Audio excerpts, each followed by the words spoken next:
Yes, thank you guys for that rad intro. I'm really excited to be sharing with you. The topic we're talking about tonight is just really near and dear to my heart, and so I'm excited to share that. Also, I just need to acknowledge that I am a rock star, in case you were wondering. Yes, that's all. No, these are Joe's guitars. That's my violin right there, though. So shout out to the string section. Okay, here we go. So if I were to ask you to describe somebody who is blessed, what would you tell me? Maybe somebody wealthy or smart, maybe somebody with an attractive spouse or many kids, like whatever floats your boat. Someone who travels often, not during COVID, but otherwise.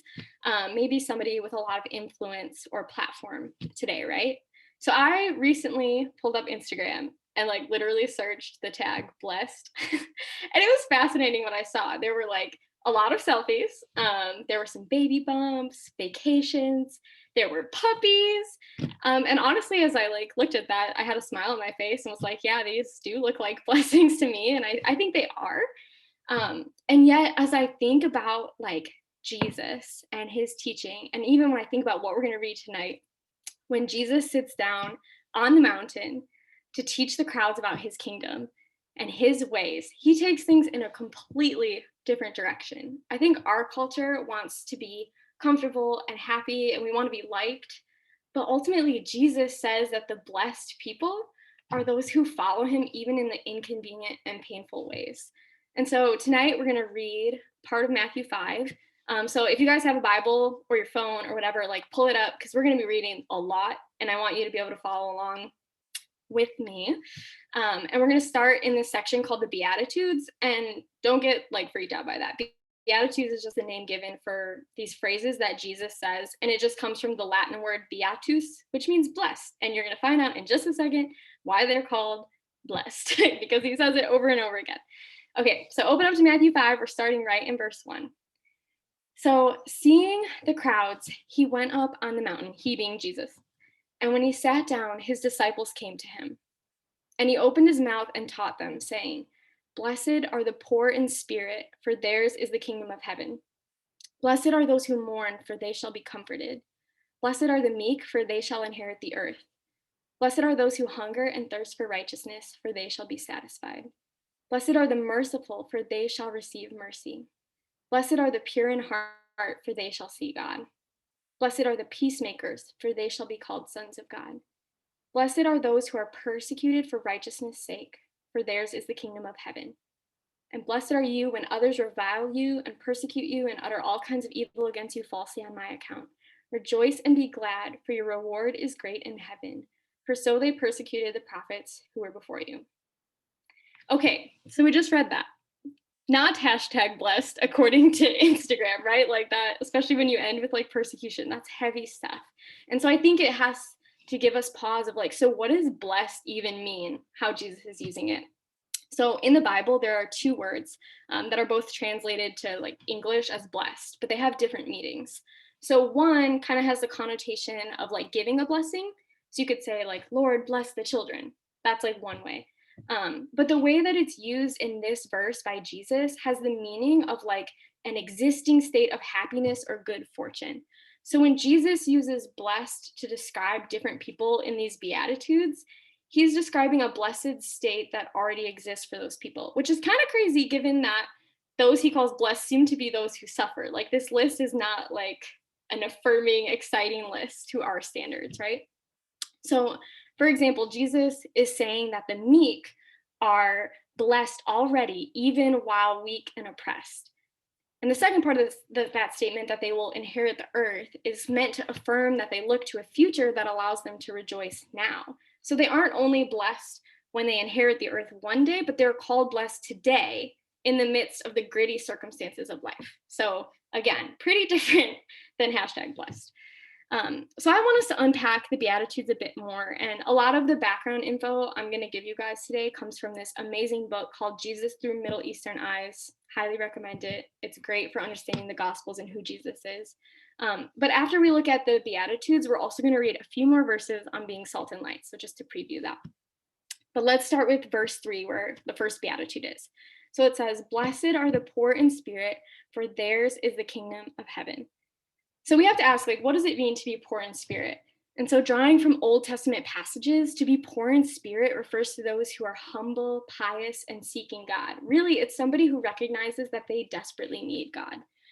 I think sometimes it can seem like we're missing something if we don't have it all together, like even in our spiritual journeys. It's hard not to compare to those who are around us or even online who seem to really have it all together or are constantly sharing highlights. But I think while we can have times of joy and we can share those highlights, Jesus also is saying that those who are aware of their need are the ones who have the kingdom of heaven. And what is the kingdom of heaven? That's kind of like a massive question. But if I could sum it up in like a little nugget here, it's the reality of God's perfect presence and ways in all of creation. So Jesus has ushered in his kingdom and we can experience it now, and yet it hasn't fully arrived, right? So I think if you are feeling needy or unimportant or confused or a variety of things, but you are seeking God, Jesus says that the kingdom is yours. It's really good news for us. Okay, the second one. Blessed are those who mourn, for they shall be comforted. I think this is one of those ones where I'm like, okay, what? Like, can you really be blessed while you're mourning? Do we really believe that? And I think honestly, like early in my walk with God, I would have struggled to believe that. I did struggle to believe that. But I've come to see, honestly, through much pain, that those who mourn but trust in Jesus truly will be comforted. So 2 years ago, Joe and I found out that we were pregnant, and we were elated and even like had a celebratory dinner that night. But then the next day, I started bleeding a lot, and then weeks kind of went on, and I was in and out of the ER, and there was just like a lot of pain and prayer and questioning and confusion over the course of a month. And eventually we found out that we lost the baby that I was carrying. And I was absolutely shattered. And honestly, to this day, still have days where I'm really shattered about that. But in the midst of that loss, I saw God comfort me like I have never experienced before. Neighbors and friends and family like surrounded us, bringing us meals, doing fun things with us just to like get us out of the house. They were praying for us day in and day out. And I even remember like standing in church, like unable to sing, just like bawling my eyes out, but listening to the worship of my brothers and sisters and like knowing that like they were carrying that and worshiping when I couldn't. And so that was a huge part of our journey too. And I think I also was reading the Psalms, and man, they just gave me words for my grief and yet also showed me how to hope in God despite the outcome, or yeah, without knowing circumstances. So mourners are those who endure suffering, which we will all have in this life. Everyone is going to have a season where they are going to mourn. But Jesus says that mourners who are blessed experience the comfort of God. So rather than numb or ignore or rejoice, even like I think sometimes our culture rejoices in the suffering of others, but rather than those things, the people of God are called to enter in. And we can mourn our own sufferings. We can mourn injustice in the world. We can even mourn our own sin. And we can allow God to comfort and to heal and to convict us even when we are grieved. So yeah, it's just a little bit of my journey with some mourning there. The next one, blessed are the meek, for they shall inherit the earth. So I think we already talked about the poor in spirit as opposed to maybe the arrogant or aggressive, and those who mourn rather than the victorious, for example. And so I think those two Beatitudes already help us understand like who are the meek. And in Hebrew, the connotation of meek is obedience and accepting God's guidance. And in the Greek, the meaning is kind of geared more toward walking in wisdom. So it's like knowing when to be righteously angry at the right things at the right time. So being meek isn't about being passive, but it's being wise and relying on the Lord. And to be meek is to use God's definitions of justice and righteousness. And that's who Jesus says will inherit the earth. All right, the next one. Blessed are those who hunger and thirst for righteousness, for they shall be satisfied. So I think most of us have probably not experienced true hunger, but it is this innate, all-consuming thing. And if you're desperately hungry, you are definitely going to do what it takes to get some food. And so Jesus is saying that those who chase down righteousness, like really striving for it, will be satisfied. So I think that causes us to ask, like, what is righteousness? So in the Bible, righteousness is about right relationships between people and God and people with one another. So think of it not as much as like individual holiness. That is a part of it, but that's not the main thing. You could almost think of it like saying doing right by someone. So, like in the Old Testament, God's righteousness is connected to his acts of delivering his people, like when he saves them from slavery in Egypt.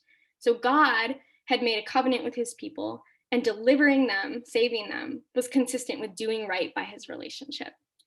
And righteousness is also something that God declares over people. And it's a way that we are called to live justly in this world, which includes showing mercy and compassion to the oppressed and downtrodden. So when you read this beatitude, like really want to encourage you, don't read it as blessed are those who do everything right and never mess up. Read it more like blessed are those who chase down relationship with God and people and who seek to care for the most vulnerable and create true peace. So hungering and thirsting for righteousness can't be satisfied like by ourselves or our own effort. It can only be satisfied by God. And we really should chase it down, strive after it. And the author of the book that I mentioned, Jesus Through Middle Eastern Eyes, he like literally says we should pig out on righteousness, like show up to this feast and consume that bad boy, right? That is what he's saying, like chase it down with all you've got. Okay, the next one. Blessed are the merciful, for they shall receive mercy.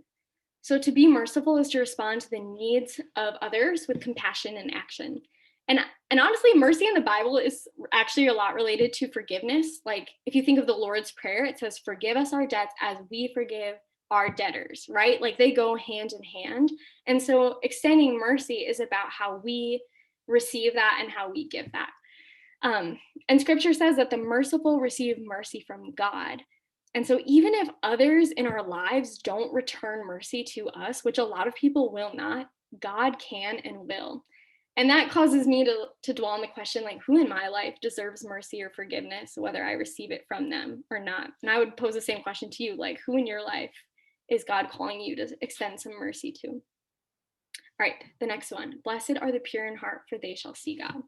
So Jesus lived in a culture that put a lot of emphasis on external purity and piety, but as he spoke to the crowds, he was calling people to an internal purity of the heart. And when he says the heart here, kind of the like general understanding is that that means your feelings, your mind, your will. And so really to have purity of heart is to have no hidden motives or agendas. And then it says, for they shall see God. So maybe not physically see God, at least not yet. In the future, yes, we will see God. But to see God here just means to have knowledge or vision of God, like to experience and know him. All right, the next one. Blessed are the peacemakers, for they shall be called sons of God. So in the Bible, the way peace is defined, it really encompasses like right relationships on the smallest scale. So like between two people, between families, all the way up to communities and even nations. And it also includes things like good health and things really being as they were intended to be. So like that full restoration. Those who make this kind of peace will be called children of God, according to what Jesus taught. And really note here, like the word that's being used is not peaceful, but peacemaker. It's not a passive existence, but instead has an action element to it. So to be a peacemaker truly is to be God's child, living out his ways on earth. All right. Blessed are those who are persecuted for righteousness' sake, for theirs is the kingdom of heaven. So remember, we kind of already talked about a definition of righteousness, how in the Bible, righteousness is about God doing right by his people and calling us to do the same to one another. So that's what this verse is talking about. When we are persecuted for knowing God and his ways, Jesus says we have the kingdom. And then lastly, blessed are you when others revile you and persecute you and utter all kinds of evil against you falsely on my account. Rejoice and be glad, for your reward is great in heaven. For so they persecuted the prophets who were before you. I don't know about you guys, but when I am persecuted and I feel like I've maybe barely been persecuted, I definitely am not rejoicing. Like that is not the default reaction that I have. I am an Enneagram 8, so I'm probably plotting somebody's demise when that happens. But really, like Jesus is flipping this on its head. When we face persecution, we are joining with the prophets, with Jesus, with the early church, even the persecuted church today. And we have to remember too that often the people who are doing the persecuting of the prophets in Jesus were the religious leaders of the day. And so I think if we are truly living out kingdom values, representing the fullness of Jesus, we are going to face persecution from religious people, from non-religious people. Like, it could come from any angle. But our reward is great in heaven because we share in the ultimate victory of Jesus, who died but then rose again. Okay, that was a lot. We just talked through 9 Beatitudes right then and there. But do you see how like different these are from the world's standards? When we are persecuted, we're called to rejoice. Jesus doesn't say fight back or persecute in return. He says instead that we have the kingdom. And it's the meek and the merciful and the peacemakers who have God's assurances, not those who are powerful or vengeful. So from looking at those, we're going to read a couple of verses on salt and light that Jesus teaches on right after. And I just want you guys to have that framework of what we just talked about as we read these next verses. So we're going to read verses 13 through 16 right after the Beatitudes. So Jesus says, "You are the salt of the earth, but if salt has lost its taste, how shall its saltiness be restored? It is no longer good for anything except to be thrown out and trampled under people's feet. You are the light of the world. A city set on a hill cannot be hidden. Nor do people light a lamp and put it under a basket, but on a stand, and it gives light to all in the house. In the same way, let your light shine before others, so that they may see your good works and give glory to your Father who is in heaven." Okay, so there are so many things you can take away from this passage. But I think one thing that seems so clear to me is that we are called to live our lives in a way that people cannot ignore God in us. So salt and light, they augment, emphasize, capture whatever it is they touch. And I think Jesus strategically used these metaphors to root his teaching in the present physical world. So are we like this out in the world? Are we living our lives in light of the gospel, in light of God's kingdom? I think that can look so many different ways. The words we speak, how we care for our friends and family, how we spend our money, how we think about our future, how we spend our time, how we share the gospel. The list could go on and on. But I think if Jesus has our hearts, then our lives should be permeated with him. So I had some just random ideas come to mind, like how can you be salt and light when you are gaming with your friends or in response to political and racial unrest in our country? How can you be salt and light through what you purchase, how you spend your money? How can you be salt and light as you volunteer or join clubs to help your campus or community? How can you be salt and light to the youth in your church or in your city? And how can you be salt and light in your major, internships, or part-time job? Really any area of life, you could ask that question, how can I be salt and light? So I wanted to share some ideas that us as the Hansens have kind of dabbled with. And the disclaimer here is that there are a lot of ways that I think we dim our light or we fall short of reflecting Jesus. So please don't hear this as look at us, look what we can do. But yeah, our goal really is to turn to Jesus when we mess up and draw on him to to give us his definition of righteousness again and again. So here are some things that we've dabbled with to be salt and light. I think we have tried to support Black-owned businesses in Milwaukee. We use cloth diapers to minimize waste with our baby. We share stories about hard years of marriage or our miscarriage with our friends while pointing to hope we have in Jesus. We attended marches this summer with our neighbors in the wake of the racial injustice that was happening and that is happening. We bring meals to new parents with little babies. And even last night, we attended a town hall meeting about improving a park in our neighborhood. So simple things, everyday things. But I think when we do these things as salt and light in Jesus, they have a huge impact. And they seem small, but they add up as a testimony that accompanies the gospel. Our friends and family and people in our lives are watching us. And so we have the opportunity in what we do and what we say to reflect who God is. So I want to leave you guys with 2 challenges. And hopefully you'll see some of these on Instagram if you guys follow the Metro account. But first challenge I want to say is read the Beatitudes every day this week, kind of chewing on Jesus's words and how they affect your life. So read them just every day at night or in the morning, whatever, but just chew on those again. And then 2, I want you to prayerfully invite one friend to crew next week. So we will be hearing from my neighbor and friend, Shar, who has been bringing community and reconciliation to Milwaukee for over 20 years. and she's going to be sharing on loving our enemies. And I think this is a challenging topic that many of our friends, especially those who might be questioning God or like seeking to know what is true, really could need to hear in the midst of like our really divided culture. So I would just challenge you to think of a friend that you could invite to say, like, I would love for you to come with and like share your thoughts with me on this. So, God's kingdom is so different than this world. And to be blessed is to be one who seeks and obeys God, who mourns injustice and sin, who makes peace, forgives lavishly, and endures suffering and persecution to the glory of God. None of those things make for a good hashtag, but they do make for a good life. Remember, it is God's righteousness that we put on, and we are only salt and light because of Him. These things should really compel us, I think, to prayerful action day in and day out. Yeah, Jesus, may we be blessed as you define it. So now we're going to go into some discussion. Thanks, guys.